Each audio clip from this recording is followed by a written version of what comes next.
Hi, everybody. Welcome to Watch Me with Emily Galindo. I am your host. We are here proving each other wrong, one success story at a time.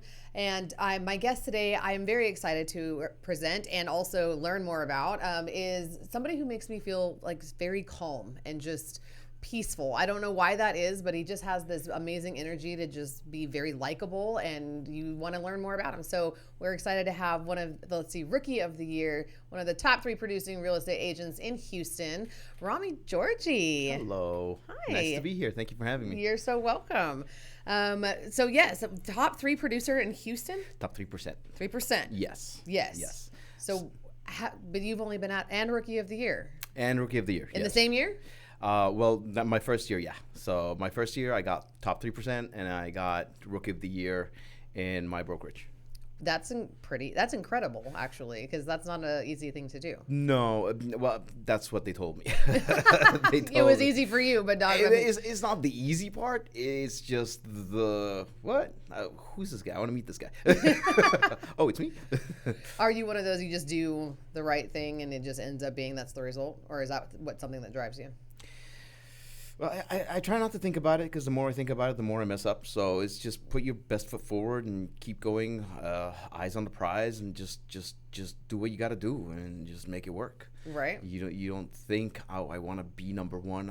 You just do the work, and it just happens. I found that to be the same as, like, in the beginning, I was numbers driven. It was to be at the top. It was to be number one. And then over time, I think probably when I moved more into like management, it was about doing the right thing. Yeah. And the right thing also, funny enough, ended up also being the best thing, like, and getting the best results. That is true. So I was never really driven by numbers, even with grades. I mean, I knew I had it, and I knew I was smart. I knew I got it. I didn't want a test to tell me that I knew it. So I never studied. Just numbers didn't make sense. I didn't want to be number one. I knew my thing.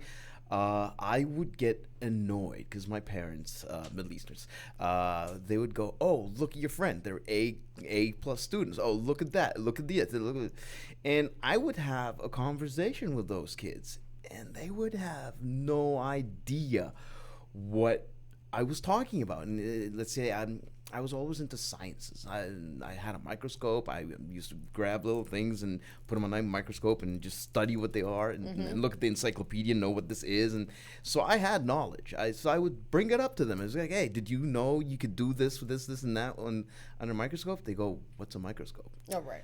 And I go, "You're an A+ student. I can't stop hearing all about you back home, and you don't know what a microscope is." And that's when it all shattered. It's like, I don't want to be there. I'm happy. Got me into a lot of trouble, but Sure. I knew my stuff, and that's as far as I wanted. We call that humble confidence. We did a whole thing on that. Yeah, a bit too humble. Not too humble. All right, before we jump in and learn more about you, I do have my one question, which is, if only you could only make an impact on one person today and deliver a message, what is that message? Make an impact today, and what message? Well, I would tell anyone that you're not far away from where you want to be, and take that chance. Whatever it is, just take that plunge, take the step. If you don't know, worst case scenario, you're back to where you are. Best case scenario, or you're a completely different life experience. And if I relate to that, it might sound a bit too romanticized, but every step I took that was based on a complete hunch it transformed my life to a whole new realm, if you want to say that.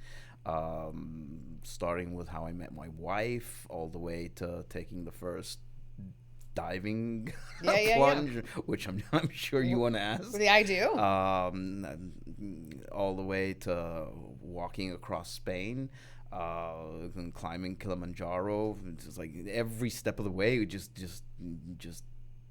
took a whole new adventure and opened up a whole new bunch of doors. So worst case scenario, you don't achieve that goal you wanted to, but it just opens up so many doors, and best case scenario, you open up doors and you achieve what you want. So take the step. You're not that far from your goals, and just put your best foot forward and just go forward. I love that. Yeah. And that I just learned so much about you in that second.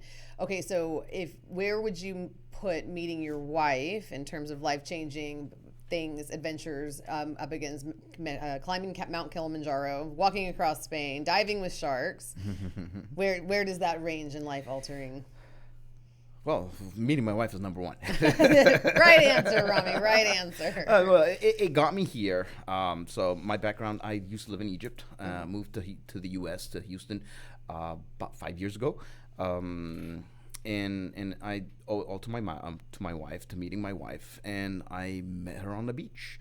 In Egypt? Yeah, in Egypt. Okay. She was going there for summer, and She's Egyptian. Oh, she's Egyptian. She's Egyptian, and she has family in Egypt, and she goes back to Egypt in the summer, just like all Egyptians do.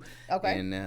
And that particular area, the North Coast, is just known to be the prime hotspot for all Egyptians. Uh-huh. And this is exactly where I don't want to go, because I don't want to see all the Egyptians that I was stuck with in Cairo. So I would choose not to go. And then, and my brother lives in the U.S., so he comes to Egypt every summer, and he goes to the North Coast. And my dad goes, "Hey, your brother's coming, and we're going. Why don't you come?" And I go, "Nah, it's not my thing. Just go have fun. I'll meet you when you come back." This is like the spring break area of Egypt, or Except kind of. it's the whole summertime here, so it's Okay. like 2-3 months Okay. of everyone being there. Got it. So I told him, "Hey, you know what? You can go. I'll just catch up when you're back." And my dad's not the assertive type, but when he puts his foot down, it's very difficult for me to argue. So, and he just lets me go do my own thing. And he goes, "No, Ramy, you're coming." I go, "Fine," grunt, and I just go, and we're just sitting there, and she just happened to be there on next umbrella next to us, and we find some common friends.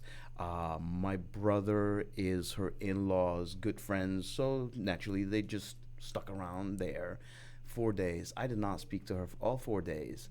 And then the last 30 minutes of the trip, my brother goes, "Hey, have you met my brother Ramy?" And then I go, "Damn it." We started speaking, and then the conversation hasn't ended since. So I'm good. I'm happy. Oh, that's yeah. so sweet. Yeah. How serendipitous. It was. And again, if it wasn't for that, let's see where that goes. So she went back to the U.S. because, like I said, it was 30 minutes that we spent on the beach, and I won't go into all the mushy details, but we had, I would say, a 10-15 minute conversation. All right, and it was just there's not really much to say in 10-15 minutes. I mean, especially just introducing yourself. And so the conversation went online a couple of months, actually 6 months, and then we decided to meet in Italy. So our first date was in Rome. Wow. It was difficult to top that, really. I mean, seriously. And and again, a lot of coincidences, I want to say. And that's when I realized, hey, she's the one. I'm taking that plunge. We decided to get married in COVID. Well, it wasn't COVID back then. It was Right. just 2020. And then it was going to be July. It was going to be a beach wedding. It was. I set up the whole thing because she's in the States and I'm the nomad, and I organized the whole thing. And I'm not much of an organizer. I'm not much of a planner, and everything was planned. And then COVID hit, and wedding by wedding got canceled and refunded up until it was our turn to get canceled. The airports were shut, and then hey, you know what? There's no way this is gonna happen. My parents were kind enough to tell me, hey, you know what? If you're waiting for us to attend, we would love to, but we understand the whole big picture. So if Yep. you need to go, you need to go. So, okay. I just second flight from Cairo, hopped on a plane, got here, and started life here. Wow. Yep. And I wouldn't be here if it wasn't for her. I wouldn't be. With us and Yeah, I yeah, wouldn't. yeah. Yeah. So What kind of work were you doing in Egypt? so I had my private business. I used to do website and apps. I did that for the past, I would say, 11 years as a company, and before that, I used to freelance. So I did that for another 10 years. So I knew the ins and the outs of design, websites, apps, and all that. And then Okay. I had a knack for it. I knew the technical side, so I easily dabbled between both sides. So I used to give a good, unique product, something that was good and that worked. Right. Up until again COVID and a whole bunch of economic crises that happened in Egypt. So I had to shut it down 3 years ago. But I was here. I love meeting people.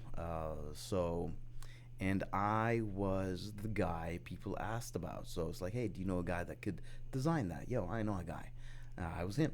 Yeah, yeah. Hey, we need a website. Oh, go to this guy. And I knew I gave something different. I knew the way my character was. I offered something different, good or bad. It was just different. Right, sure. I would stand out. And funny story. One of the times there was a big bank who wanted the website created, and so my friend goes, "Hey, there's an opportunity here. You want to go for it?" I go, "Yeah, why not?" I knew I was not going to get it. I was too small for that bank. Uh, so parking lot, I'm there getting ready, pep talk, and so I decided, hey, you know what? I'm not going to get this. Might as well leave a slap on the face. Okay. Yeah, yeah, yeah. Might as well leave an impression. So in the parking lot, right before my meeting, I go in and I added this slide, and it's just a blank slide with the word "wow," big wow. All right, and then I go, I like to improvise. I like to be in front of people. I like presenting. It never scared me. So in there, I go in, meet my friend. He's a big marketing guy. He's got an entire team. He's got his manager. He's got the branch manager. He's got the regional manager, and he's got the bank manager who came from South Africa, I believe it was. And I did my own thing. I did, and he was my comfort zone. I used to just throw back a glance at him and just, hey, how am I doing? He goes, ah. So, and then he go, hey, working with us, we have something that no one else would give, which is the wow factor, and then that wow just get wow. and then I showed him some stuff, and I had previous work with them. I told him, hey, one of the wow factors on that project is that our delivery date was in a couple of weeks, but here it is right now. And I presented, and it was a photo shoot for an entire team with a vintage Egyptian style look. So I got them a theater production company that got them costumes. So we got props, we got all that, and I also dabbled in photography. So I got them the looks, and I presented it with edited pictures and polished pictures, and they loved it. Yeah. And I go, that's our wow factor, because they all went wow, because that was all their colleagues, and they go wow. I go, there you go.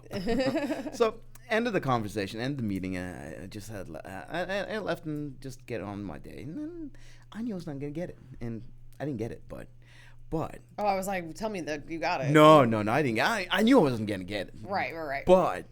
But Microsoft was the company presenting after me, and back then also another huge company in Egypt, Link.net, was there, and they presented, and the manager and the region manager goes, guys, I don't see a wow factor. Please fix up your presentation. Go back home. Come back later.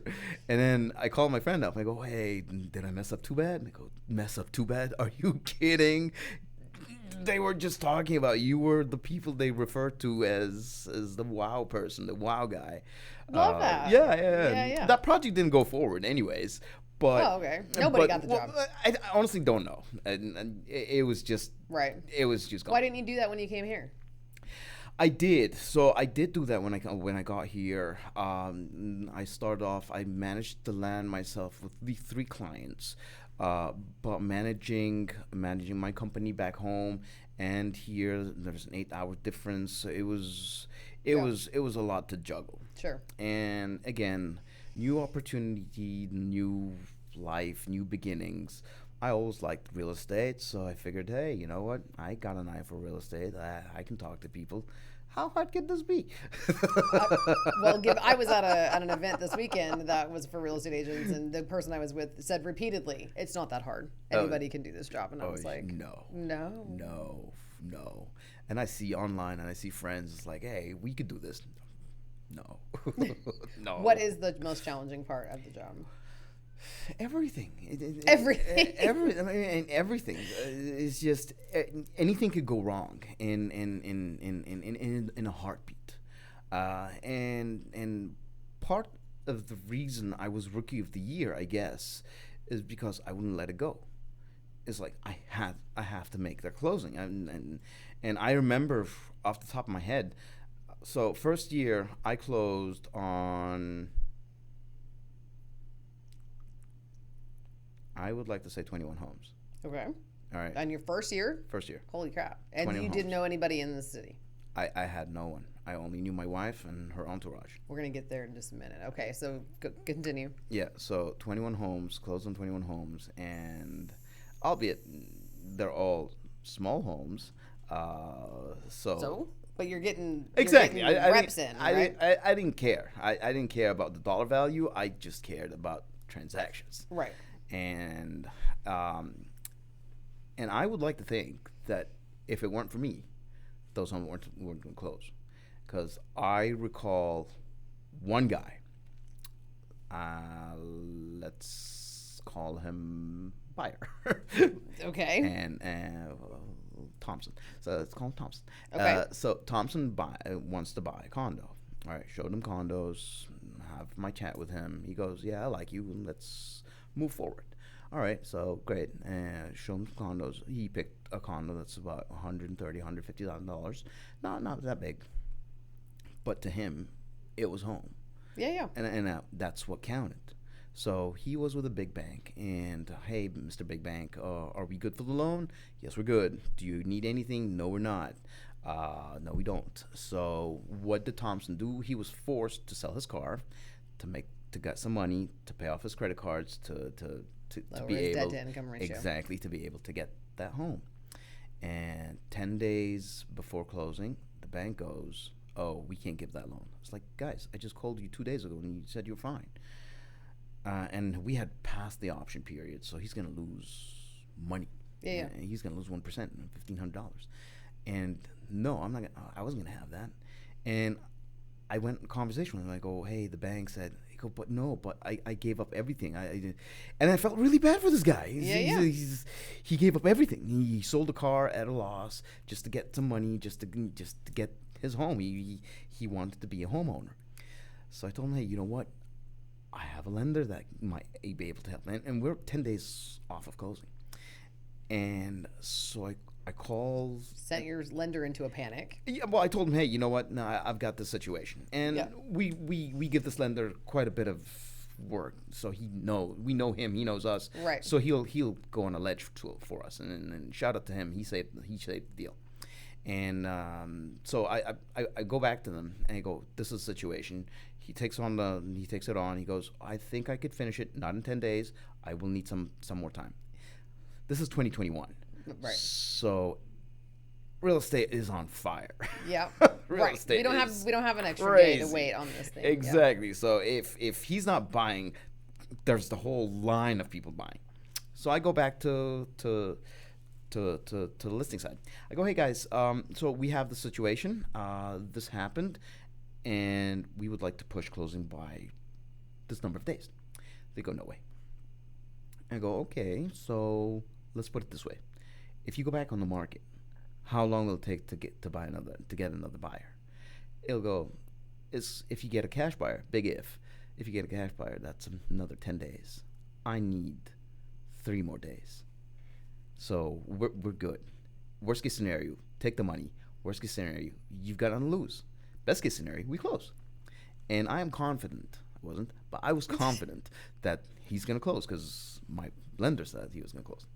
He goes, you know what? Okay, let's talk to the seller back and forth. They agreed. Anyways, come back. Lender goes, hey, you know what? We're $1,500 short. My gosh. And closing is like 2 days now. So I go, okay, well, we came this far. Yeah. We're not losing it over $1,500. We're not going to lose it over $1,500. Hey, lender, I know I put you on a spot, but how would you feel about losing $500 from however money you're making? He goes, I'll be open to the idea. I'll go, okay, so if I lose 500 and you lose 500, that's 1,000, right? So who's the third 500 that he lose from? The listing agent. So I talk to the listing agent and go, hey, this is the situation. It's what we have. It's not where I want to be. It's not where you want to be. Right. It's already a lowball commission anyways. Right. But it's going to be for the books. And if you believe in karma, it's going to come back. Right. Just take it. Just take it. It's 500, I'm sure. And then I told her, hey, you look like you're successful enough that 500 that you won't even notice. Right. She goes, yeah, fine. So we take off each of us $500, and my client got a home. Very nice. Yep. So and I talked to my team leader about that, and he goes, you know, not many people have done that. Not many. A realtor, if a bank says before closing by 10 days, hey, we're not giving a loan, they would have just, cut losses and so true. left So home. you're describing a lot of the things, the elements that happened in my own first home purchase, right? And like the first mortgage loan officer I went to, that was my experience. I sat down and she was like, oh, debt to income ratio is not, you got to pay off this car or pay it down $5,000. And I was like, if I had $5,000 paid on the car, I would have either A, done that, or B, have money for a down payment, like for the house that I'm trying to buy. Yeah. Anyways, and she was like, well, sorry. Yep. You know what I mean? Like, and that was the end of it. It just so happened that I went to a networking event like a week later, real bummed that I couldn't buy a house, and told this random mortgage loan officer that I didn't even know my story. And he was like, let me take a look at it. He called me 24 hours later and he's like, you've been approved.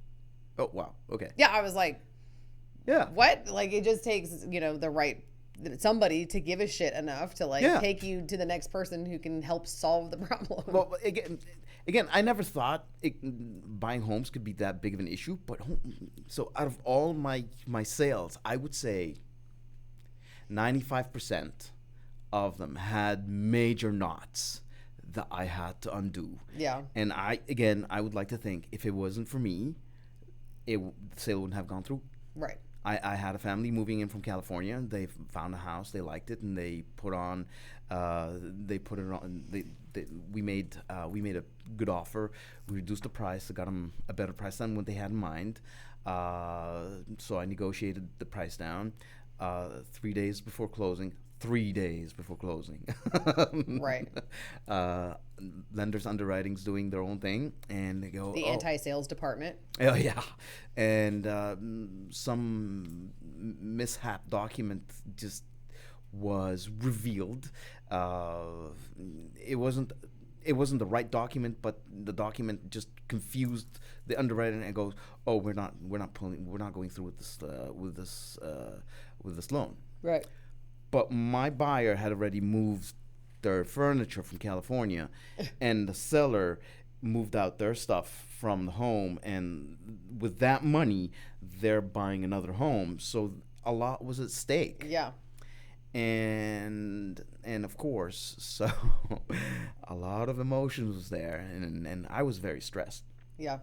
So I talked to the listing agent and go, hey. She goes, no.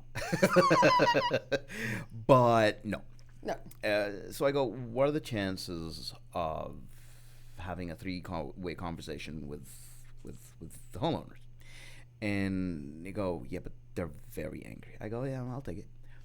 And then the second I get on the phone, it's like, yeah, I understand. I would feel the same way. So I go, okay, so what is the problem with not closing in 3 days? And they listed a whole bunch of stuff, and they were just angry. She let me have it. Yeah. And then I go, okay, so I understand that you have a mortgage that you want to pay, and you have another thing, so it's money. She goes, yes. I go, okay, so We have a starting point. how about this? What's your mortgage? She goes, X. I go, well, my family's moving from California. It's a family, it's not an individual. What would you say if they lease out your home for X? And we reduce that from the price of the home once this whole thing's done. She goes, we'll be open to that idea. We'll return back the call tomorrow. Wonderful. I go, fine, I'm good. That's a start. Right. So could not sleep that night. Next morning, she goes, okay, we agree. All right. Of course, there was a whole lot of conversation. But Sure. Fast forward.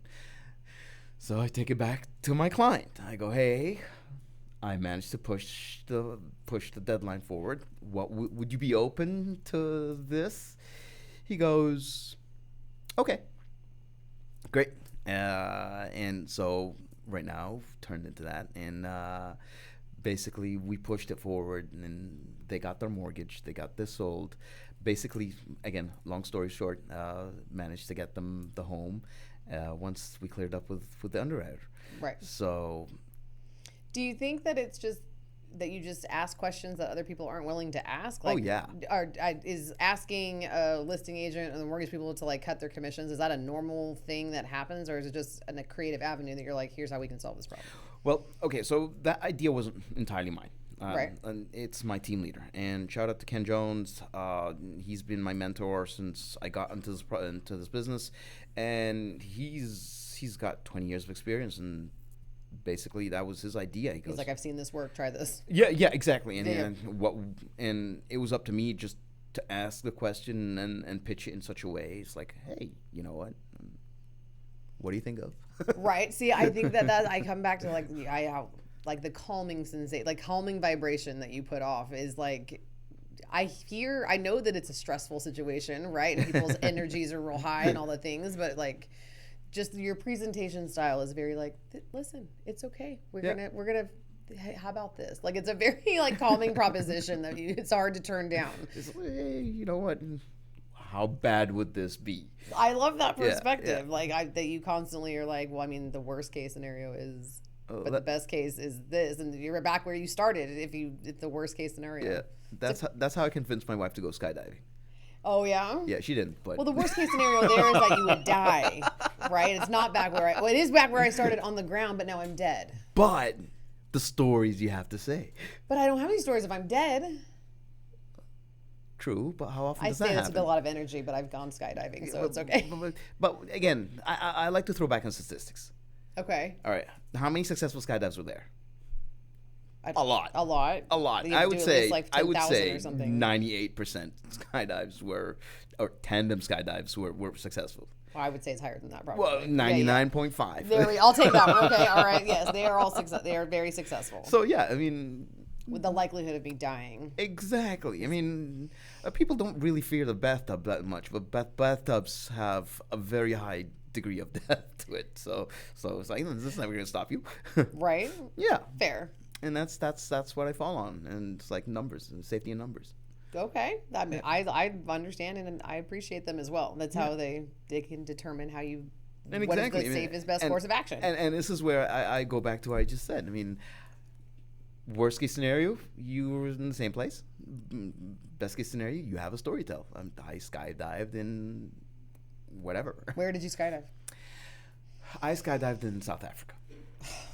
Ramy, you're killing me. Like, you ask this dude the most what you already think is cool, and he just goes, well, I mean, in South Africa. Like, you have like the coolest stories. Well, again, no. And we haven't even scratched the surface. So skydiving in South Africa, what is your craziest adventure you've ever been on that just blew your mind? Something completely unexpected, you just went for it and you were pleasantly, like, overwhelmingly going, this was the best thing ever. I would say Spain. Walking across Spain? Yes. Tell me that. So I was watching a movie called The Way. Mm-hmm. All right, and are you familiar with Paulo Coelho, the writer? Alchemist is my favorite book. Yeah, well, it was my first book to read. Okay. So he has another book called The Pilgrimage. It's on my bookshelf. Oh yeah, well, it's exactly about the El Camino de Santiago. Okay. All right, and it's such a magical book, but I would say do uh, it doesn't do justice to the experience, because the Right. experience is overwhelmingly positive. So back then, I had a few transforming points in my life. All right, and that was one of them. And I was always afraid to take risks, and if I would go back to my younger self, I would tell myself, take that risk, uh, do it, just do it. What age did you start to break out of that? 28, 29, 30. Okay. All right, so that was when I want to say blossom. Did something spark this transformation? I kind of, yes. So I was engaged to be married, and that didn't work out. And instead of letting it get the best of me, I decided to use that to see, hey, what does this life have to offer? Yeah. Let's see, because I wouldn't say by the book. I was never by the book, but it's like, oh, this is how it's done. Okay, let's do it this way. But deep Proven down, results, follow the data, right? Like do that. well, and follow tradition, not the data. Okay, The tradition. data said otherwise, but Okay, tradition, the but tradition. tradition All says right. this works. So I go, hey, let's try that out. But deep down inside, I wasn't too convinced. But hey, peer pressure, let's do it. Let's make it work. And when that happened, I decided, you know what, this is gonna be for me. Let's see what I want. And I wrote this big to-do list, and one of them was diving. I started diving on 29, and first dive saw a shark. So some people, just put things in perspective, some people live and die diving, all right, not by shark attacks, but live and die diving and never see a shark. Oh, so okay. so seeing one shark is a lifetime thing, and for me, seeing a shark on my first ever dive, that was something. So anyways, back then I wanted to explore, and I've always been an explorer. I've always wanted to do the crazy stuff, but all my friends go no. So I would never travel on my own. And to people who are thinking to travel on your own, do it. I've heard this from so Oh many my people. God! Like once you take your first solo trip, you're like, that's it. They're addicted. That is it. And that particular trip, I wanted to go do something I wanted, immerse myself in a culture I didn't know, with a language I don't know, on my own, and see how I'd react. Worst case scenario, I booked a flight back to Egypt and back to my comfort zone. I don't know what the best case scenario was. I just didn't know. You can't imagine it. 'Cause No, you've never, I have no right. idea, Right. because there was so many unknowns, and I didn't know. Yeah. So I saw that movie, The Way, and I go, wow, how lucky was that? And I go, why are they lucky? I could do that. What happens in the way? Because give us a quick synopsis, because I've never seen it. So it's basically about a man passes away during the pilgrimage, or during on that trip, Okay. and and his father is sent, or is contacted by the Spanish police or whatever, and he's required to come pick his son's belongings. And then he understands that his son really wanted to do this, so he goes and does it on himself, Okay. for himself, and he explores and finds out the beauty of it. And I go, wow, this is just, and I like to walk, so I was like, hey, it's a long walk. Right. So it's called the El Camino. El Camino de Santiago, the way of St. James. Yeah. Yeah. And it's how far? How long? So if I tell you, you're gonna say, well, it's 970 something kilometers, so 1.6 kilometers to the mile. So I would say about, I don't know, 1,500 miles. Let's call it. No, it's less. It's less. Okay. So yeah, it's probably like 700. 1.6. So okay. So yeah, like Maybe 6, 7. Okay, whatever. 6, 7. 600 plus Yeah, miles. yeah. It's 600 miles. That you walked the whole thing? Yes, I did walk the whole thing. How long does it take you? 30 days, 28. 28 days. Yeah, I had a long vacation. Well, and what's on the road? But this may sound impressive. But, it already does. Well, that's the thing. Along the way, you'd ask people, and you see people, and that's where I tell you, it's such an amazing trip, and so much full of so positives. You walk, you find a 60, 70, 80-year-old guy, man, walking. He was like, hey, where'd you start? How far along are you? He goes, I'm walking from Paris. Exactly. I met this guy who walked from Russia. He came walking from Russia. He's been walking for 6 months. And so whatever I walked, and it's like, so and you see that, and you see people walking on crutches. Hey, where'd you walk from?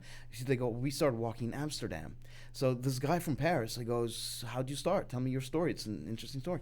They go, hey, I locked my business and I had this bag, and I decided, you know what? I want to go on the pilgrimage, and he started walking with no. He didn't prepare. He just held his bag, which is like a little tote bag, and he just started walking, and then that's all he had. And what the heck? Oh, it is beautiful. And it sounds. I mean, it is magical. I can't begin to tell you what, and I have learned so much from it. And I would say before that trip, I used to be a hothead, and it's funny that you say calming, because I my friends don't know me as the calm person. No, right. My friends know me as the firecracker. It's like, don't piss this guy off. He's gonna go wild. But and through that, I've learned, hey, you don't need, and that built to where I am today. And every step, every experience I had just built a bit more towards the person I am today, one way or another. And what was the most impactful part of that entire experience? Because it sounds like there's amazing things that you experienced and heard and talked to, and every day was something incredible. But had I began the journey thinking I'm gonna walk across Spain, I wouldn't have done it. But it's every day. Take that next step, go to the next village, walk that next mile, and we're done. And wake up the next morning, okay? Because it takes heart to just wake up and walk. And once you're over that mental hurdle, your body, the first 10 days were hell. Yeah. Were hell. I mean, muscles in my body hurt that I never knew existed, because it's a shock. And regardless of how much you prepare, you're just not ready to walk 8 hours a day for constantly. Right. And that happened. And my biggest hurdle every morning was convincing myself to walk and not take the day off. Yeah. Because, hey, I'm in Spain. I want to enjoy. Yeah. But no, I put my backpack on and just started walking, and as you go and as you walk, you find people who are tired, people with no shoes, people with crutches, people who are just, and then you offer them help. And just like you offer them, I was offered help so many times. I did not plan this properly. I took a really heavy bag. So I was supposed to get a bag that's 10% my weight, and I back then I was big. I was 220 pounds, I'd say 230. So it's like a 23-pound bag. All right, I had a 50-pound bag. Oh, sure.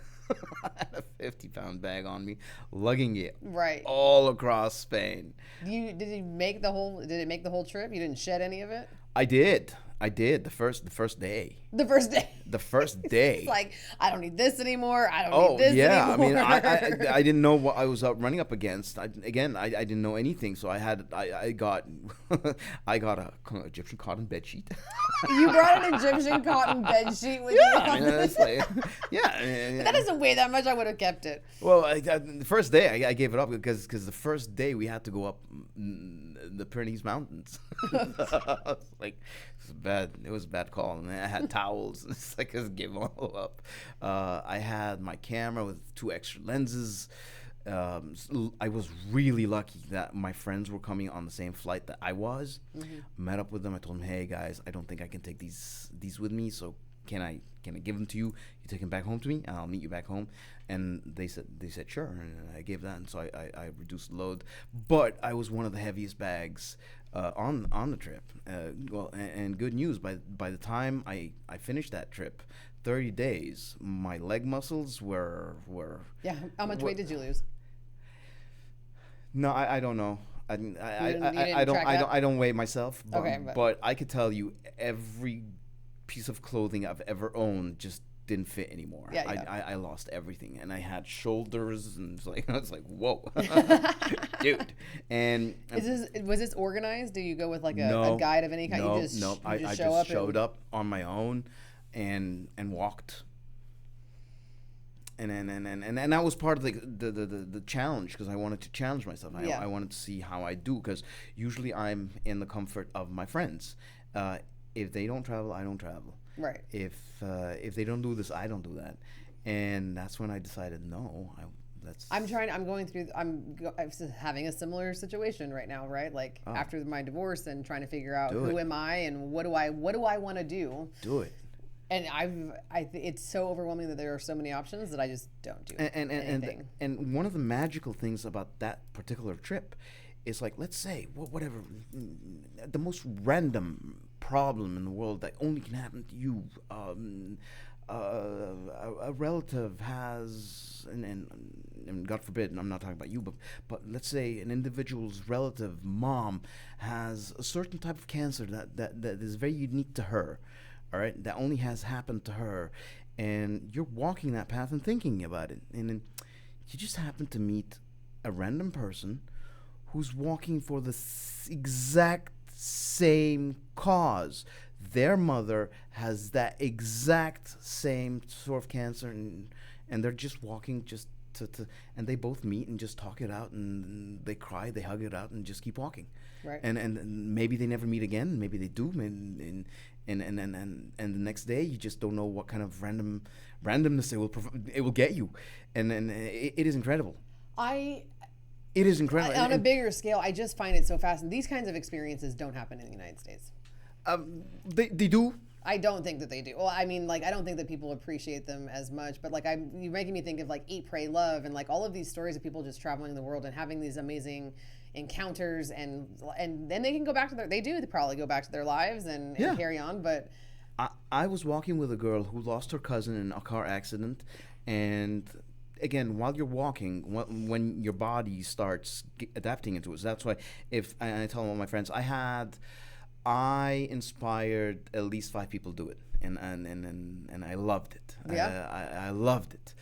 You don't get many Egyptians on that route, mostly Europeans, because it's ingrained in their culture. But when people see, I've met Americans as well, but when you see Egyptians or Africans or people outside of that realm do it, they stand out. So I was happy that I inspired, and I think I was the 11th Egyptian who's ever done it on record. Oh, really? Yeah, and that's route. And on that route, at any point in time, there were at least 10,000 people. So I just want to give you. Okay, at any given time, 10,000 people at a time. At least, wow. Any single point in time throughout the course or throughout that way, there are 10,000 people doing it. Wow. So of course it goes up and down all year round, but I'm giving you a very rough average. Yeah, no, I love very it. rough, very rough popular. Average. Yeah, to Europeans, and so that's incredible. What an incredible opportunity to meet. Yeah, so that girl, she lost her cousin, and that particular day, while you're walking, once your body gets into tune on walking those number or that distance, this starts playing games. This starts, and then this is not fun. I was wondering about that this part. Is not fun, and it could be anything, and you just start replaying things. As my therapist says, your brain is an asshole. And on the route, on the way, you would walk and you would see people just snap out and cry hysterically. Mm-hmm. And you just give them a tap on the back and just keep going and tell them, hey, I'm there if you need anything. And because they just solved something in their head, Right. or they just faced something, and people along the way, they know that. And that's the beauty of it. It's like random people, you just find someone who's walking just crying their heart out, and you just smile and wave and keep going. So anyways, that friend Alba, I was walking with her. She lost a cousin, car accident, and she broke up with her longtime boyfriend, and she is between jobs. Mm-hmm. How often do these three things happen? Never. All right. So while we're walking, she met a guy whose cousins died in a car accident. He left his all. I would say, because the unique part about it, because he left his girlfriend, who happened to be the exact same amount of time that Alba had her boyfriend, and I think also Alba's boyfriend cheated on her, his girlfriend cheated, or fiance cheated on him. I hear trauma bonding all over this, but And they just started talking. It's Sure. like, oh, and you, and yeah, and this and that, and right, there's and 9 billion people on the planet, and is there 9 billion now? Anyways, and you find the one person who's having the same experience you're having. and every day you have a problem, you'll find someone who's walking with this exactly the same problem, and then you realize, I don't have a problem. I'm just having life. My problem's not that unique to me. It's just, and of course you get to talk to them, and they tell you how they went through it and how they went about it, how they solved it, and they go, you pick something up, and it's like, okay, maybe I could try that, and that was it. It was magical. It sounds pretty magical. It was, and I know it sounds like very public well-ish, no. But it was exactly that. So one day, back to my backpack, it was really heavy, and some days it took a toll on me. Some days I would not be able to walk. My legs would shake, but I had to make it to the next village, and I had complete random strangers see me struggle. They're carrying their backpacks, they're carrying their weights, and they will just take my bag, put it on his chest because they have a backpack, and just keep walking and tell me, I'll meet you there. You're struggling. And this is I hope I don't get emotional. It used to get me really emotional. So one day I walked, it was a very popular day. I walked 1, 2, 3, 4 villages, and they were small villages, and they didn't have a bed for me. So I ended up walking 30 miles. It was a lot. It was I think it was the limit of human walking. Right. So I reached there, and my feet, my legs were shaking, and if I stop, it would take me 3 minutes to just take the next walk and move, and I reached the hostel, and I go, hey, I need a bed. I beg of you. Yeah. My question was no longer, is there a bed available? You go, I need a bed, and he goes, you know what? There is the last one. I go, I'll take it. Got in, put my stuff down, grabbed the beer, went back. My Achilles heel was swollen, and there was a river, so I went and soaked my feet in there because it was cold water, and I had my beer and just stayed, and then these 3 old South African ladies just came running. They chased me. And I go, hey, did you get the bed? And back in my mind, I go, I don't think I want to give up that bed. I can't walk. And then I go, yes, why? He goes, we saw you through the way, and we saw how much you were hurting, and she was going to offer you her bed if you couldn't find it, because by the time you got there, you looked really tired. I go, and she was 70 years old, and she was I'm not saying old. Yeah. She was a 70-year-old woman giving up her bed, walking, and she was going to give up her bed for me, a complete stranger. I don't even know her. Right. And it's just, thank you. No, I managed. Thank you so much. I appreciate it. And then we just sat and had a chat, and that was, and everyone was on their way the next day. So again, I could tell you, I could have hours Yeah. telling you stories about this. So That's incredible. Yeah. And so that kicked off your adventure journeys. Mount Yes. Kilimanjaro. No, Kilimanjaro was before. Oh, Mount Kilimanjaro was before that. Yeah. Okay. Kilimanjaro was before. And then we shark dive Yeah. in Cape Town. We did. It was a cage dive. Cage dive. I wasn't too happy about. What about that. in Australia? No, I didn't go there yet, but I want to. Is that on the list? Oh yeah. Yeah. The Great Barrier Reef. Yeah, I just yeah. hope it's still alive by the time I get there. Right. What else? What else have you done? Boring stuff. Okay, so that's the extremist stuff right there that we've got covered. Well, yeah, pretty much. I mean, Spain trip taught me to travel on my own, and I loved it. I learned Spanish. Obviously, I would hope so. After 28 days in the desert, you learned Spanish. I learned Spanish, and I. So you're a bilingual agent? I'm sorry. Are you a bilingual agent? Trilingual. Try because you speak Egyptian. Yeah, I speak Arabic. Yeah. So Arabic. Thank you. Yeah. So I can't conduct business in Spanish, but yeah. You can't conduct business in Spanish? I can't conduct business in Spanish. I can't either. But I can talk, I can speak in Spanish. I can break the ice in Spanish. Right. Okay. Break something. Right. And so now the adventures are more calm. They involve small children. Yeah. Are you going to take your kids on these adventures? Oh yeah. Yeah? Yeah. I'm teaching them diving. If they go diving, I don't think they have the money to spend on drugs.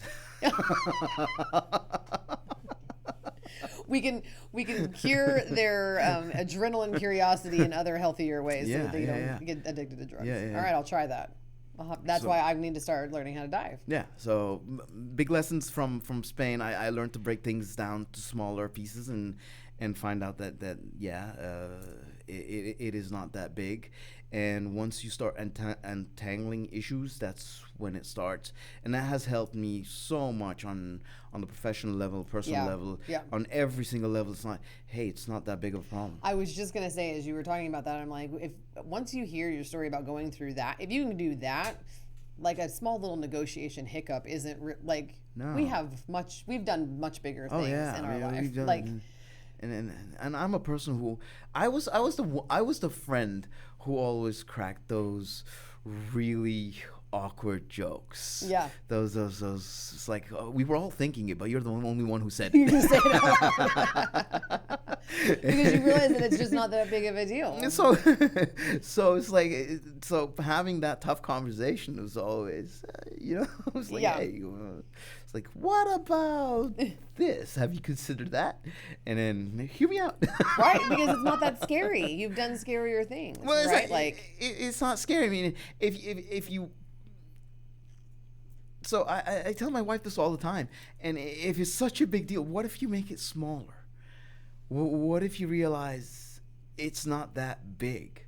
Would you still do it? Mm-hmm. You probably would. Yeah. But it's just oversized in your head, and it's like break it down.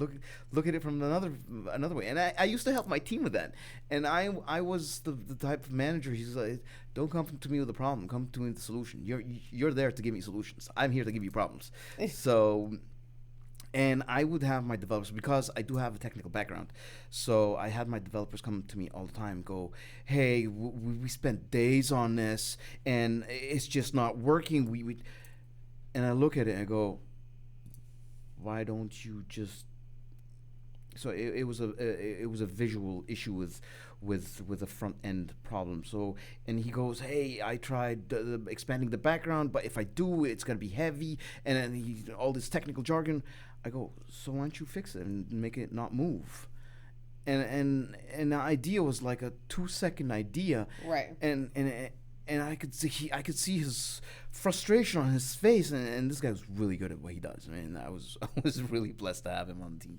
And if this guy has a problem, I know he's just extinguished all He's tried everything except for the simplest thing.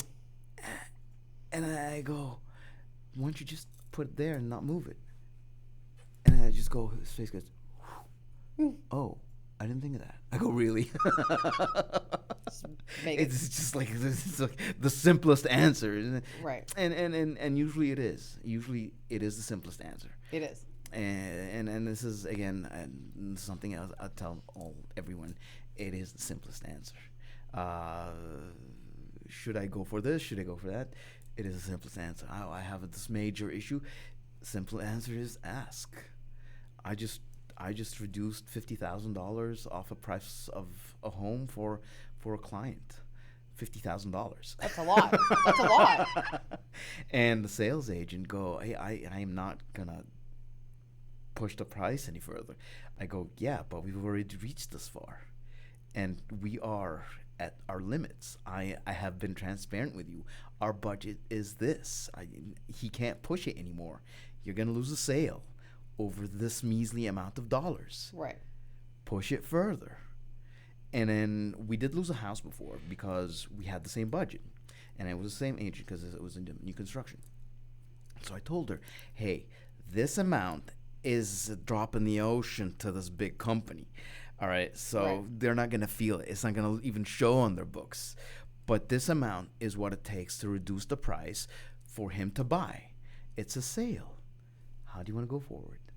And then her boss was on vacation, and then she goes, but my boss is on vacation and he's already said this. And I told her, hey, what's the worst that could happen? You come back with a sale? Right.